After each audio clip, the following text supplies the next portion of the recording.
કચ્છના રોહા વિસ્તારમાં આવેલ રોહા ફોર્ટ જાડેજા રાજપૂત શાસકો સાથે સંકળાયેલ છે. ઇતિહાસકારોના મતે 16મી સદી દરમિયાન રાવ ખેંગારજીના પ્રથમ સમયમાં રોહા કચ્છનું શાસકીય કેન્દ્ર હતું. કેટલાક સમય માટે રોહા કચ્છની રાજધાની તરીકે ઓળખાતું હતું.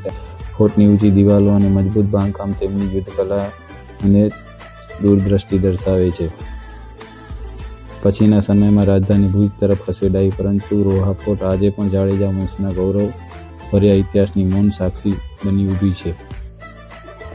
એક સમય એવો હતો જ્યારે અહીંથી રાજાઓ શાસન કરતા, લડાઈની રણનીતિ રચાતી અને આખા વિસ્તારની સુરક્ષા થતી હતી.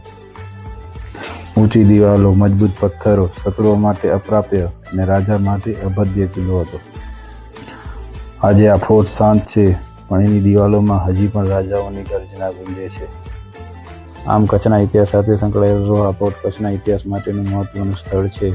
મિત્રો સાથે ઘણીવાર તમે અહીંયા ફરવા આવી શકો છો અને કુદરતી વાતાવરણની મોજ લઈ શકો છો. એક વખત જરૂર મુલાકાત લો રોહા ફોર્ટની. જય માતાજી મિત્રો.